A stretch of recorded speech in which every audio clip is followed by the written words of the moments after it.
Welcome everyone to Screensavers, a weekly, sometimes show where we talk about movies, TV, and anything else that can be viewed on a screen. I am your host for this week, Jacob, alongside Steven and Lindsay. This week's episode is going to be focusing on SummerSlam, which just took place this weekend. A full two-night SummerSlam, which has never happened before, and apparently will be happening again next year. It's the biggest SummerSlam ever. You would hope, right? Right? Interesting weekend. Before we get into the matches themselves, we have any overall thoughts? I would have to say I personally like night one wrestling better. I really enjoyed the main event. I don't want to say I called what was going to happen because everyone else was online saying it, and I was just like, yeah, I agree that this could possibly be a worked injury or not. And then night two obviously was just 90% stipulation, so that helped the matches be better because there's just a lot you can't do when you don't have stipulations, and when you can do that, everyone just thinks all of a sudden it's like better. And obviously we'll get to the ending of night two and why that kind of just, no pun intended, pissed all over the rest of it. Oh, that was a good one. That was a good one. You should clap for yourself. I think I would agree with most everything you said. I do think the matches night one were better. I think Cena versus Cody 2 was much better than Cena versus Cody 1 just as a match. You can tell that he looked much more natural out there, much more fun. One of my biggest takeaways from this is that I think Evolution was better. It was just better because they got it all into one card. Oh yeah, you don't need two. And for me, I was just shocked at how boring a lot of these matches were. I felt like it was just like, okay, I was just looking at my phone. Like it wasn't holding my interest a lot of these matches. I was kind of surprised at some of the results and how there was 2 title changes, but I honestly expected there to be more. Yeah, especially with night two, just every heel winning. I was like, Jesus, this is I thought there was no chance that AJ was not going to win that match. really just thought they were gonna lean into like this is where they're gonna have Finn and Dom kind of butt heads, and the whole Roxanne storyline with Liv like is what they're gonna be pushing him towards and get the title off him. Not that he doesn't deserve the title, because he does, but I think they shot themselves in the foot by making him still be in the Judgment Day. So it's like you gotta pick one story, you can't do both and just hijack the title and not have him defend it. But yeah, that was the other one I was surprised about too, because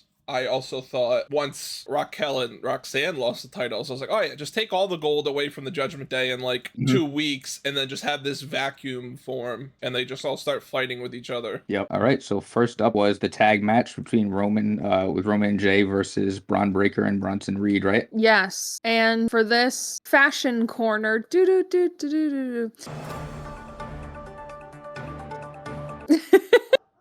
I said gear was bad all around, and I hate when opponents wear the same color. They were all wearing black. Yeah, they all wore black and white as if they were all part of some big faction. Anytime there's a match with Roman, there's always in the back of your mind, is this going to be the main event just because he's in it? And I was very glad that this was not the main event. Yeah, he's like, if I'm not main event, I'm opening and then I'm off for the night. As we saw, he took that to heart by trying to kill himself with that dive over the top rope. Yeah. Oof, yeah. Yep. Yeah, that was in my notes. Roman jumping over the ropes almost died. Is that something that he used to do regularly? Since I started watching, I've rarely seen him do anything like that. Yeah, pre-Tribal Chief, that was a move of his. And then when he became a heel, he slowed everything down and kind of, I don't want to say became boring, because I still enjoyed some of his work. But as far as like athletics and all that type of stuff, like to get him to do that again is like, it was great to see. Because I was like, when I saw him lining it up, I'm like, oh, we're actually going to get it. The second I saw him leap, I was like, holy cow. This was a weird match for me because I feel like I didn't care about the result. And I don't think the result even matters as the weekend progressed. It just shows that it doesn't matter at all. Losing doesn't affect them, because I would put money on it that, we're recording this on Monday. I guarantee you tonight on Raw, they come out and they just attack Jay and like write him off to you. Or not even write him off to you, but they attack him and then Roman comes and makes the save. And this is going to happen again at Clash, or like on a Raw. They're going to have a stipulation match where it'll end this feud, but it really won't, because if Braun and Bronson get their win back, then everyone's gonna be like, oh, it's tied at 1 apiece. We need to have a tiebreaker. And so I thought there was no way Braun and Bronson were losing just because of how they're trying to build this stable as the top stable on Raw. But clearly I don't know what I'm talking about. But you know everything else. Yeah, apparently, yeah. We have to talk about that. everything. Yeah, the Wizard this weekend. Listen, I just read online and I just go with my gut. See, when you mention this stuff, the Brock Lesnar thing is one thing because I feel like you say that often enough, it's just going to happen one day. I've been saying this for a year and a half now that he might come back. So Twitter got lucky with this one. Before we move on from this match, I feel like we got to talk about Jay's cardio because WWE Unreal also debuted on July 29th, right before SummerSlam. And it was a very focal point of that documentary that maybe Jay's conditioning isn't exactly the best, which if you've ever seen him do his entrance, everyone knows that. He's so tired by the time he gets to the ring. Triple H said in the documentary, Triple H said, oh yeah, we're going to put a rocket on your back. And we come to find out he needs that rocket to even move because, yeah, after doing his entrance, he's spent. They were so selective about what they put in that documentary, too. It was so carefully curated that it was very telling to me that they decided to kind of dunk on him like that. Yeah. Honestly. You go back to it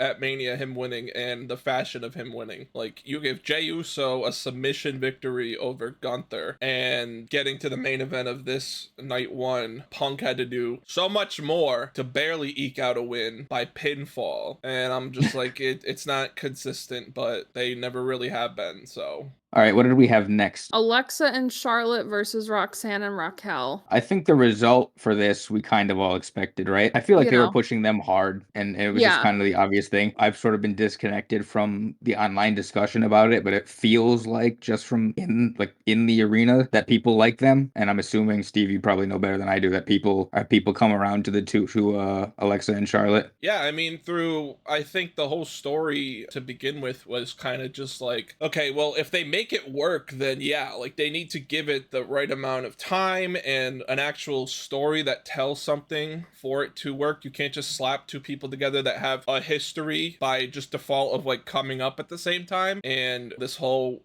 we're friends but we're not friends thing, they've actually progressed it well, and I thought like the payoff was they had to win otherwise. And I didn't think they were gonna do this because of, obviously we saw in the Unreal documentary the whole thing with Charlotte and Tiffany leading up to WrestleMania with the whole like husband divorce lines that were ad-libbed, and that actually like hurting Charlotte's feelings and stuff, and them trying to steer away from that and trying to get her cheered because, you know, it's not like she was an outright heel, but I feel like a lot of people just dunk on Charlotte for, I'll be honest, some of it is her own doing, but other stuff might be a little unnecessary. They're trying to pivot that to make her likable again, and had they not won the titles, I thought the only way they could continue this was to make Charlotte turn on Alexa, or possibly have Alexa turn on Charlotte for like costing them the match. That didn't end up happening. It looked like they were teasing it when Alexa punched Charlotte by accident. Then it looked like Charlotte was gonna get her revenge on Alexa, but actually saved her and ended up winning the match for them by blocking Raquel from interfering with Alexa's sister Abigail. To be honest, there wasn't much that stuck out to me from it other than that these four women, I think, wrestled great together. There's great chemistry there. Roxanne has been doing great ever since she got called up. Raquel, ever since she got, you know, the fire lit under her by Kevin Nash, has like done a complete 180 and is now like what she could have always been and should have been through. I mean, that's her fault. She's had health issues that she's had to deal with outside the ring, but I think it was great to see everyone like come to form and Charlotte to actually, you know, get cheered for once in a while. My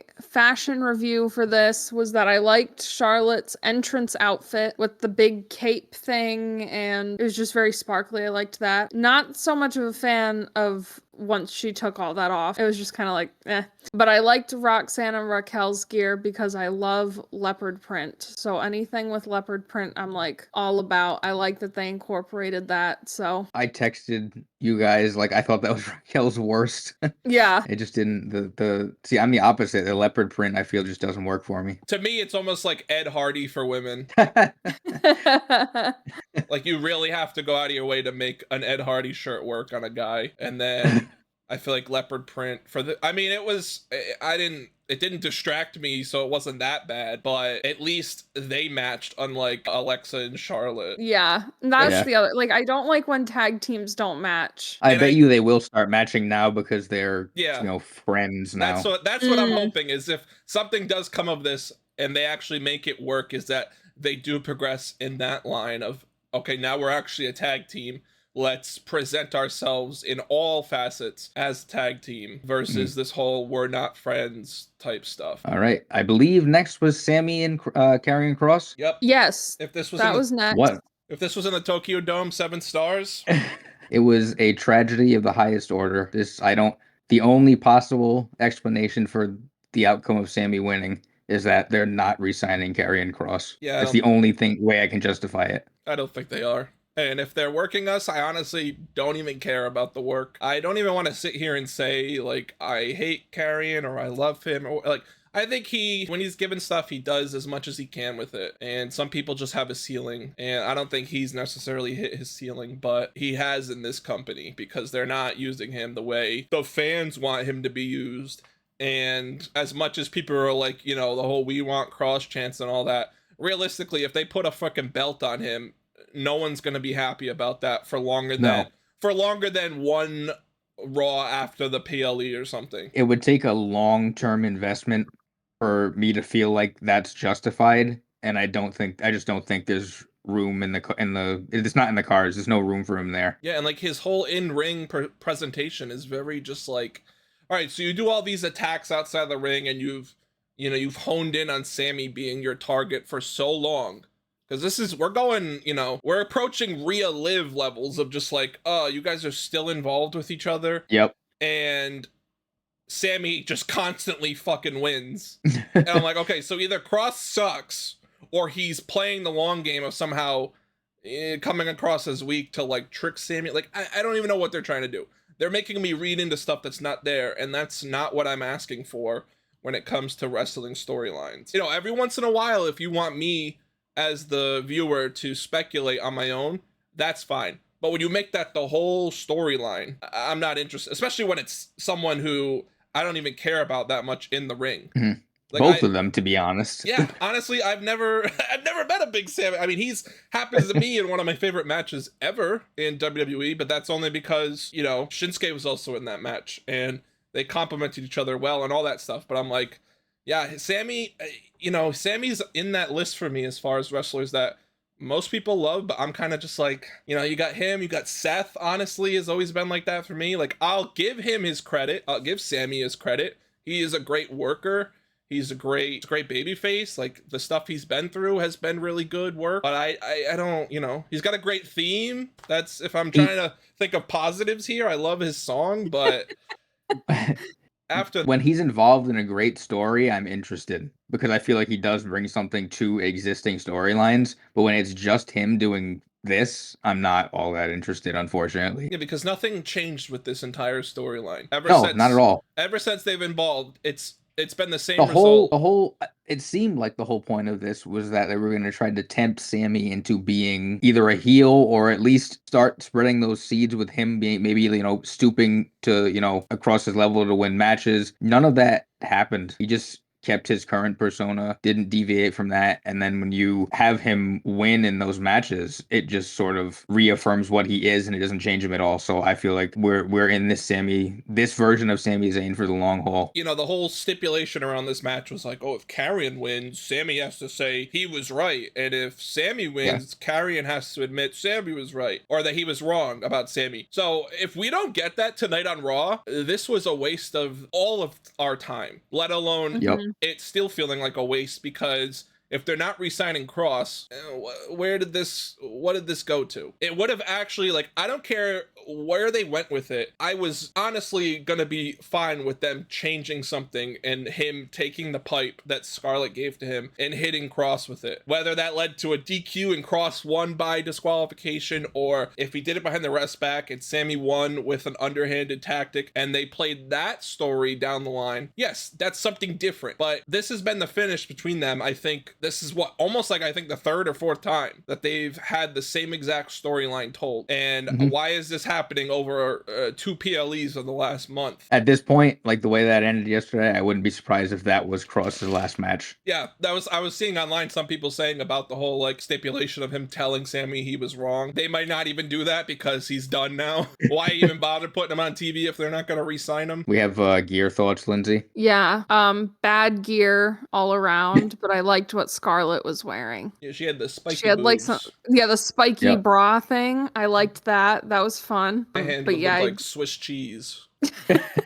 Next was what, Tiffany and Jade? Thank And- God for that result. Am I right? The only thing that upset me about this match was the time they gave it, because they only had like 7 minutes. In ring, like I think entrances and all, it was like a little longer, but from bell to bell, it was about 7 minutes. And wow. they were kind of just hitting moves on each other. There was no real storyline. I don't even know how to feel about Jade anymore because I feel like they don't know how to feel about Jade anymore. She's got to be the reason is that was so short. Like they still don't trust her to be in a prolonged match. It's like, don't put the crown on her then. I don't. That's why I was like, there's no way they can give this to her. I feel like if that's Unless your real you want big her to be fear, like female Goldberg.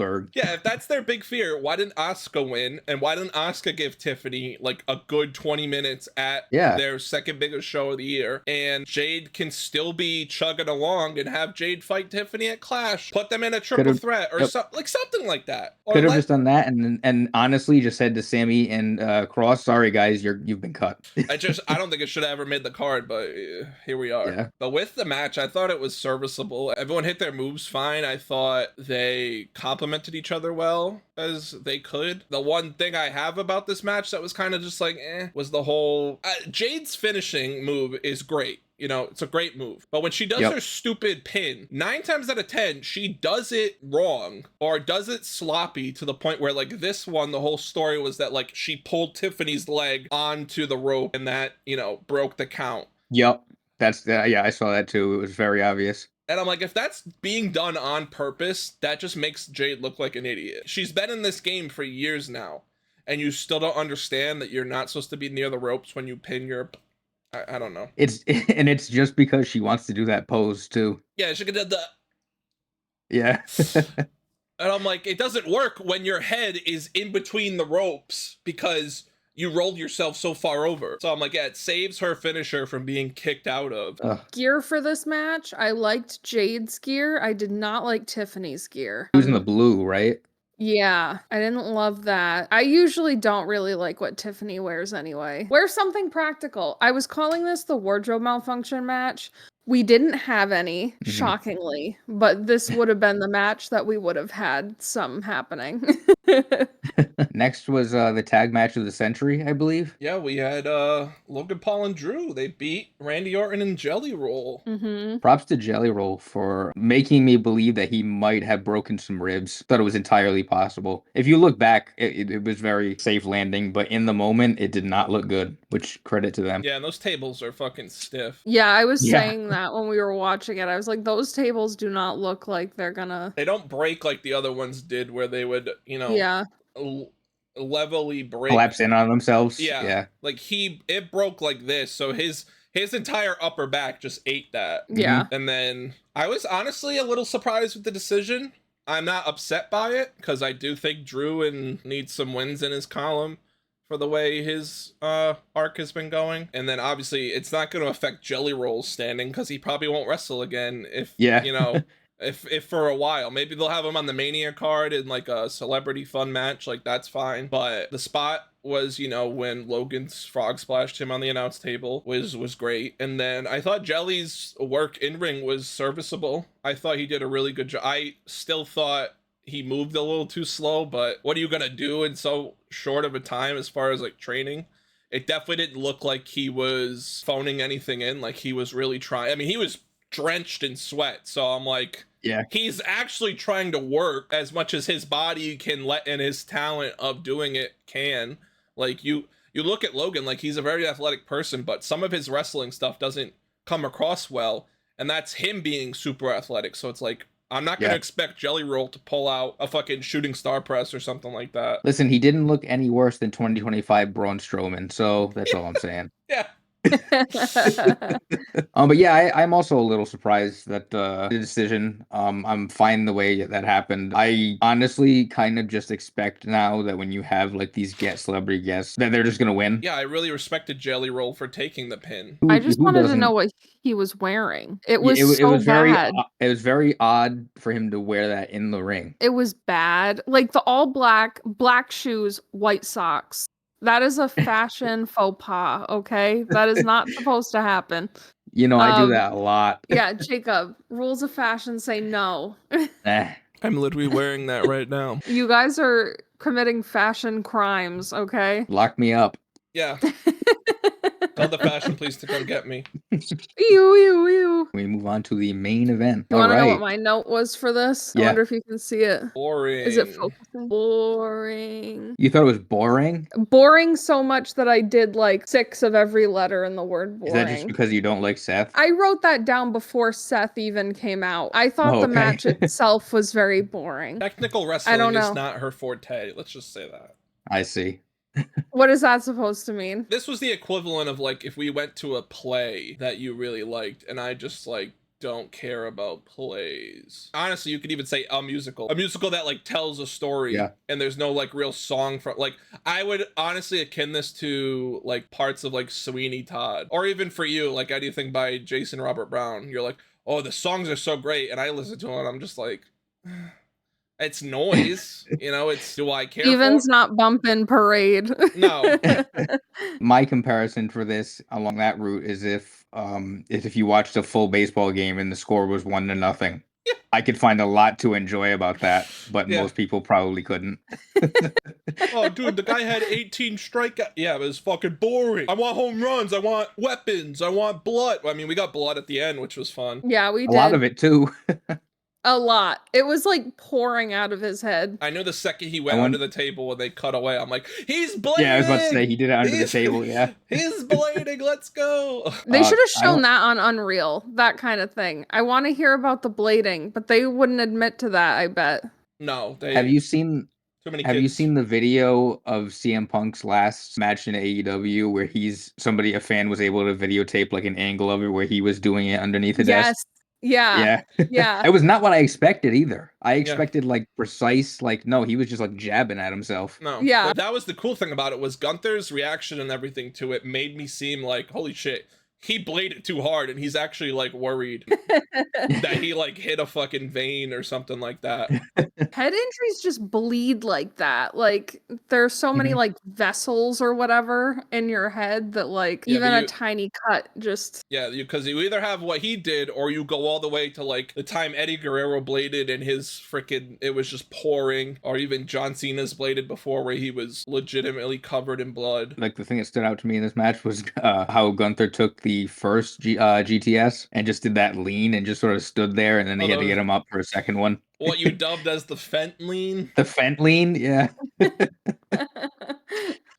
That was funny. And then obviously, I mean, I don't know if we have anything else to say about like the match itself, but we know what we want to get to. No, I mean, my only thought that I can take from it is I'm sure Gunther's gonna be off TV for a minute. Yep. It looks like, and they're, you know, we're running Seth and Punk back for the umpteenth time. I just hope it's one more and then it's done. But I don't trust them to do that because they could I think easily they're drag it out. They know there's a lot of juice to this, and I think they're gonna drag it out milk it for everything it's worth. Unfortunately, not that I don't like that. It's just that yeah, the last couple years they've kind of had a reputation for letting things go too long, and I wouldn't be surprised if this happens again. I also think it doesn't help that when Seth was hurt, Drew had the feud with Punk, and it was I feel like a lot better than anything we've gotten from Seth and Punk yet. So Yeah. I think they kind of want to make those like even those out a little bit. The only good part about the whole cash-in, I think, was the whole worked injury and the ruse of him not being actually hurt. The visual of him, you know, throwing the crutches away was cool. It seemed like he was just going to come out to remind Punk that he has the briefcase, so to watch over his shoulder, even though he is hurt, but he wasn't hurt. I'm just glad that they didn't use Braun and Bronson to help attack Punk, and then Seth would just come and pick the bones. He just picked the bones himself, which I thought was at least a better touch than what they easily could have done. Mhm. Especially because it would have looked way worse after Braun and Bronson lost to then come out and then get their lick back against Punk, who just went through a 30-minute fucking slugfest. Yeah. I'm like, oh yeah, so you lose to Roman and Jay, but then you can go kick an old man while he's down. Like, oh, you're so tough. I'm terrified of you guys. Did you believe from the beginning that it was a work? I genuinely thought, yeah, he's hurt. This fucks up their plans, and I don't know where they're gonna go. I really respected the whole work process. Some people online are saying it's stupid because, like, oh, now the wrestlers aren't going to be able to trust the company because they worked some of the wrestlers, and I'm like, well, it wouldn't be like No, I think this is exactly what they wanted. Yeah, because I was saying to you guys, I saw a interview he did with Rich Eisen recently where he was saying, yeah, I'm hurt. I know my body, and I think I'm going to be out for a little while here. And it seemed genuine and sincere, and like the hosts like clearly bought into it. They obviously didn't tell them. I didn't believe. Like I heard obviously people saying that they thought it was a work, but I've heard that plenty of times in the past, and it just hasn't been true most of the time. The worst thing about this is that it gives all those people validity, and now they're just going to say it all the time. That's the nature of this game. Is once you give someone something, they'll just run with it forever. Next time someone snaps their leg in half, Alex Smith style, it's a work. Nah, they put a fake leg on him. You see, that's a fake bone. But yeah, as far as an end to night one, I thought it was pretty good. The shock value was great. I saw a video of like a CM Punk fan leaving the arena, and everyone was wigging out. Yeah, everyone was doing like the oh, and he was like, shut the fuck up. And like genuinely losing his mind, and I'm like, that stuff alone makes it 10 times funnier, because I'm like, I'm not that, like, I get how you could get to that point, but at the same time I'm like, dude, it's wrestling. Yeah, people have this, it's him specifically, people have this he's got a following. I don't know. Hey, at least it's not bad as the following of the Night 2 return, but we're gonna get to that. Yeah. Did you see, like, Rhea tweeted, like, no, give it back to him? I did see that, yeah. Yeah, that was funny. Yeah, so Night 2, we started with Naomi versus Io versus Rhea. I thought it was cute that they had Naomi's dad come out and play guitar for her. I didn't know who this was, and my dad was like, hey, I know that guy. Oh, really? Yeah. But I liked the caution gear that Naomi was wearing this time. I liked better than the other caution gear she's been wearing. We know I'm kind of over it at this point, but I did like this one better than others that she's worn. I liked Io's gear, but I didn't like that it clashed with her hair. I know the gear doesn't have to match her hair, but I thought this like light blue like clashed with the red, and I just didn't really like that. And I liked Rhea's, but she kind of just always wears the same thing. This was a little bit different, but it wasn't different enough for me to be like, oh yeah, that's cool. Yeah, there's only so much you can do with the type of aesthetic she goes for. Yeah, her aesthetic is like, you know, remember in Dodgeball when the Average Joe's got the outfit swap with the BDSM club? Yeah, that's her aesthetic. But I thought this was a good opener. I felt like I was gonna like it just because they had was the one at Mania a triple threat also with Rhea, Io, and Bianca. Yeah, that was the triple. Yeah, I figure I was gonna like this match no matter what. I'm glad Naomi retained, and I'm glad because of just like online discourse about, you know, anyone becoming a Hogan, like, oh, Rhea Hogan or Becky Hogan or whatever. Yep. I'm glad Rhea took the pin so that people can kind of shut up about, oh, she doesn't take pins and blah, blah, blah. And but she's the best. Yeah, she is the best. Yeah, say that real close, Lindsay, and then just to simulate what it's actually like. Yeah. She's the best. And then just let it linger for 20 seconds, and that's the Paul Levesque experience. Just hold her real close. Yeah, just. Oh, hey, Steph, what's going on? And just. Or like you said, Jacob, them looking across the bar at Rhea. Yeah. They like her vibe. Where this goes afterward, I don't know. Like, I obviously am a huge Rhea fan, but her booking is just so boring. She gets in ring and they have great matches, so it's like, yeah, realistically, the build doesn't have to be all that great because she'll deliver in ring with whoever she's, you know, normally with. But I'm like, I'm kind of getting sick of that because that basically tells me I don't need to be watching weekly programming to know her character because it's the same freaking story every time. And I'm not saying she needs to have this huge overhaul. She just needs to be out of the title picture. I agree. They always, because when she is there, it always feels like she's the attraction no matter what. Even if she's not holding the title, which I get she is part of it. Like the one that happened recently was when Io was champion. Rhea cuts a promo, and then Io comes out and challenges her and says, "Hey, you want a shot at my title?" I was like, "What is happening here?" I'm glad Naomi, like I said, retained because she deserves to have a good run. I've thoroughly enjoyed her character ever since she won the briefcase. And Has a great evil laugh. oh yeah, it's so the Yes. whole, mispronouncing people's names, the whole I don't know what you just said, but get out of my ring. Like, it's just Yeah. all this stuff has been great. At the SummerSlam kickoff show with her and her fucking motorized suitcase that she has now, Yeah. that she's driving around on, has just been like a breath of fresh air as far as like the women's division on Raw, because it's just been Rhea and Io for the last fucking 6 months, and Bianca. After this, I don't know where they're gonna go. We're getting Naomi versus Stephanie Vicaire at Clash in Paris, so that is almost like a good forced break from the normal mold, and I really hope to God it's not.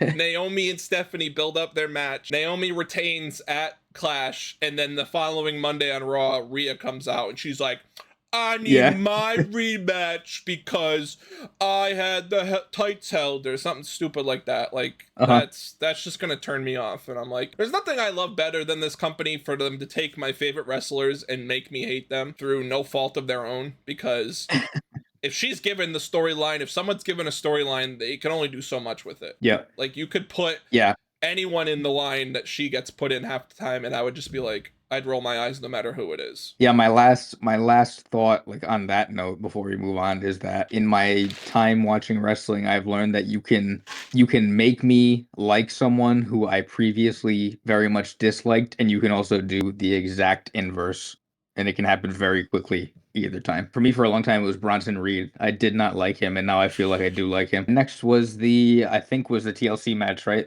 Yes, this was my favorite match. It was a great match. This was so good. I thought it was the most fun. I did not understand why Pretty Deadly was not there. I agree 100%. I'm like, every time they do those like batch of releases, I brace myself for them to be on the list. I know. Because I feel like they should be involved in this stuff and they're just not. Yeah, my hot take on this match, honestly, though, is it was mostly a spot. Too many tables. It was just mostly a spot fest. Like, I enjoyed it, but the story was kind of not really there as far as like investment wise, because I don't want to say I knew that the Wyatt Six were going to retain, but I felt like if they didn't retain, that stable was over. You could not, no matter what you did from that point on, get me to care about them again if they're just going to lose their belts right away, especially in a match where they can all get involved, which they did, and that helped them win, which is how it should be. Everyone cheers and stuff for them. I like the group as a whole, but they are heels, so they should be doing stuff like how they did. Yeah, had they lost with all of their help, I would have been just like dumbfounded. As far as like the rest of the story, it was just mostly like a spot. And I don't say that in a negative way. I knew that's what it was going to be. You have 12 people in a TLC match. It's not going to be CM Punk versus Gunther. Like, that was never ever gonna happen. So I thought, yeah, it was great for what it was. I knew what it was going to be going into it. And the one they had on the SmackDown after Mania too was obviously less teams, but pretty much the same thing. Yeah, that was a great match. But yeah, same sort of situation. No real build. They were playing with fire a little bit, because I was like, dude, the more people you add to a stipulation, the more chances you have to mess things up, or for spots to look so obvious that it kind of takes you out from, the suspension of disbelief. And that would be my one gripe about this, was the table spot they had with the two tables stacked on top of each other. Yeah. The tables having pre-drilled holes for the legs to line up in. I was just like, okay, so who made them? Did production do that for them to make it safer and they just used it? Or did one of the teams decide, hey, I'm going to build these tables for us to use? And, that's the type of, it's like, I'm nitpicking at small details, but that's kind of what matters in wrestling a lot. So once I realized, it was going to be just ladders and tables setups, and I saw that, I was just like, yeah, it's a little too on. I don't know why. Yeah. Why that would be necessary. Was it a different spot, or was it that spot when DIY went over onto ladders and sort of jumped into? It was that. A table. It was that spot? Yeah, because it was, yeah, then it was the one thing. It was so obvious that it was going to happen. Yeah, I guess And that it does Candace take away from it a died. little bit. I was just about to say that. That was the best spot. She almost Yeah, died. How did she yeah. not break any ribs? Like when they showed the replay back, the ladder did cave in like exactly where you'd want it to. So Mhm. it didn't. Yeah, no obviously there's always a risk for serious injury when you do something like that, but it was mitigated because of that. Yeah, I thought that was the craziest. And then Axiom's Spanish Fly with Angelo Dawkins. Oh, Dude, yeah. I thought he was gonna Yeah. break his ankle. There was no room there. That was like, they got that inside of a dime. Yeah. Yeah, they were millimeters from the fucking wall. He said, "I'm from Spain. I cannot mess this up." Yeah. Glad the Wyatt Six retained. I love the SmackDown tag team division, but Mhm. where it goes from here is probably, I don't know. It looks like the Wyatt Six are going to hold on to it for a little bit. I just don't know what other story they can tell, because they kind of gave themselves a clean slate to start with, and I hope that means like they just give actual stories to it, because the story leading up to this is just that we have a bunch of teams that all want the belts. Let's throw them in a bunch of matches all together so they can fight for it. I'm not upset that everyone gets to get on TV, but you can only do the same story. So it's the same thing with like Rhea and all that. It's like, I'm not, I could, Speaking of stuff that's been done before, how about the next match? I mean, obviously the stipulation out of this is Becky won, so Lyra can no longer challenge Becky for their title. Lyra lost because Bayley hit her inadvertently with their, chain covered fist, and Becky was able to hit the manhandle slam and pin her. Obviously they're going for a Lyra Bayley potential feud, and Becky's gonna go off with the belt and potentially help someone else, get elevated. We'll see. Yeah, I don't love the idea that like direction that Bailey is going is the I can do no right, poor me direction. I think is what they're going for right now. Was it on Raw, the last Raw, when she was like all mopey and sad and was like, what am I gonna do? I'm not on the SummerSlam card. I don't Yeah. know what I'm gonna do. Which is a callback to when she very publicly said she was upset that she wasn't on the WrestleMania card. Yeah, and they said, "Hey, we're gonna use that." But yeah, I don't love that. Do you have any feelings about that? Again, this is the same thing with other stories that they've just done for months on, and is you can only bleed it so many times. And opposite from an entirely just dropping a bomb on it and resetting the whole storyline. Yeah, I don't know where they go. Because again, it looks like, Bayley is just gonna feud with Lyra separately, no title involved, whatever. And Becky goes off and does whatever with the belt. But I thought the match itself was fine. I'm glad they did a match that had to have a finish, and there were some weapons involved, which had some fun spots. I hope to God they never use zip ties again, because that kind of... Did you see where it came undone and she had to fix it? Yeah. I didn't. Yeah. It was when she had her arms around Becky. When they pulled out of that, the zip ties like came on. One of her arms came free. Oh, really? And the camera didn't pull away from it. The camera was like on her the whole time. So then you see her put her hand back in. Yeah, so I hope to God they never use zip ties again. I thought she was gonna have like a really cool moment where she just like pulled it apart through brute strength. I don't know if she could do that, but like I thought that would be cool.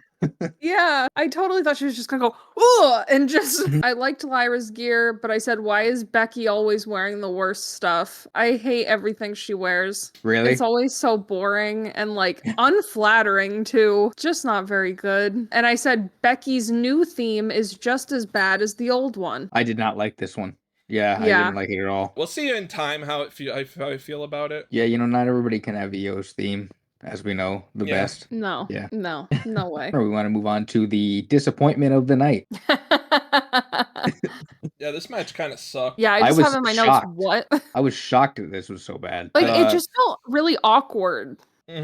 Especially the ending. After the match was over, and I say air quotes because of what happened after the match, and why that couldn't have happened during the match, but whatever. Yeah, he put the You mean the spot off the top of the cage? Yeah, yeah. Tala Tonga put the handcuffs on Jacob, which I liked, but then he wasn't even handcuffed for, I think, 30 seconds. And not even. Solo went to go escape, and he just kind of gave it one tug and it broke. And then he kind of looked at it like as if it wasn't supposed to happen that easy. And then he still let Solo progress a little bit, and then got him at like the last possible second. I felt like this was gonna be a sleeper. Like I might have finished the night and thought, oh, that might have been like, maybe the second best match of the night. It might have been the worst of the two nights. I'd have to think about that, but maybe. I didn't think they could go wrong with them two and the three MFTs involved in a steel cage. Solo wins through help of his MFTs, which is fine. Like, we knew that was going to happen. And then Jimmy comes out, saves Jacob, and then Jacob does his moonsault off the top rope after the match is over. And, he's left standing hot. So I'm like, do they continue this feud going forward? To what, Hell in a Cell? I don't know where this goes, or I'm actually interested. But next Yeah, up, we had AJ and Dom. yep, for the Intercontinental Championship. I really liked AJ's pants, but the shoes did not go at all. What was he wearing for shoes? Like bright yellow shoes that were not the same shade of yellow as the yellow that was on the pants. Oh, and Yeah, Dom was wearing his didn't like usual. that. Yeah, he was just wearing the same old shit. The result surprised me here. I didn't think this was going to happen at all, that he would retain. Like you said, to start the show, Steve, I assumed that when the Judgment Day lost their tag titles, that they'd just lose everything. Yeah, I just figured it was going to be the start of everyone. They didn't do that. Dom retained, which the match I thought was still good. They compliment, I think Dom in-ring work has gotten very improved over the years. I like him unzipping his own boot to get like AJ to take the bait of using that leg. Where'd you go for AJ is the thing, right? So like, Yeah. what does he have to do? I mean, most people online are saying he's not re-signed either and that his contract's up soon, and they're like, fantasy booking him in AEW, but I'm like, yeah, don't get your hopes up. No, he's just gonna retire. I He's think not Edge. Yeah. He just showed up in TNA a couple weeks ago, right? So he's probably gonna do one last little thing there. Yep. Maybe something to finish off the year, or maybe even with like the fall, like in the fall, and then I think he'll be done. That's fine. Like, how old is he right now? If he's feeling like 48, wow. Oh my goodness. Yeah, so if he feels like he's on like the downslide right now, might as well get out. Led into the main event, which, oh, thank God it was so much better than Mania. It really was.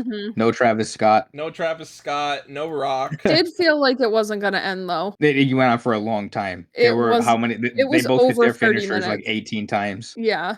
Yeah, I think I haven't done my actual like confirmation of this, but most people online were talking about Cody kicking out after a total of 8 AAs, including one of them being the Avalanche AA, and I'm just like, okay, so going forward, unless Cody is shot by someone, he feasibly can't be beat.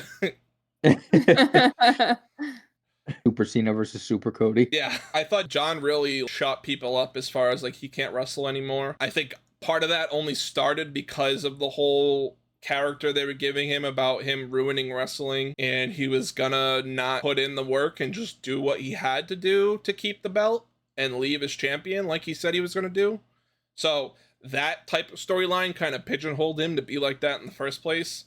And then whatever is going on with his either 180, the heel turn never happened, or I'm just gonna decide The Rock and Travis Scott didn't deliver on their promises, so I'm going to take it back into my own hands type of deal. I think I think it's probably that. Like, if I was betting on it, I would assume that they assumed, and I'm assuming they assumed this because he, led them to believe this, that The Rock would be there for, at least through SummerSlam to sort of guide this through. Once it was obvious that it was not happening, they kind of had to pivot. And I'll give them credit for this, is that, like, they recognized that heel Cena wasn't going to go anywhere without that. And so they very quickly made a change. So it's not something they do very often. A lot of times they just beat storylines and characters into dust lately. So I'll give them credit where credit is due for doing that. Yeah, and I'm just glad we got a good... I don't know if this will be the last time, and judging by the end of this match, it's not going to be the last time John is face.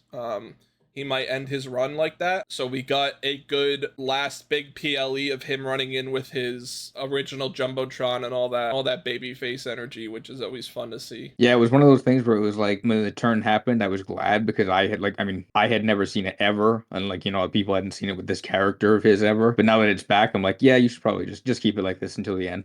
Do you think the Brock thing was a last minute come together sort of thing, and they were like, we have to have this happen quickly? Well, here's the thing. He was on their website under current superstars already. Oh, so they spoiled it themselves? Yeah. It was like, hours before SummerSlam was gonna happen, and he was on there. So they're dumb enough to bring him back, so it's like nothing else is too dumb for them. Is very uncharted waters for them, which is funny because they've done like almost anything wrong or right in the company's history. Legal issues involving him. That's the weirdest part about it, is that like this is a legal thing. Like the Hogan stuff, like it wasn't too long ago that Hogan was just like nobody, he was just not acknowledged by the WWE. But there was nothing legal. Yeah, there was nothing legal about that. It was just, bad publicity. With this, it's like, no, he was named this year. I think it was right before this Royal Rumble, right? Yes.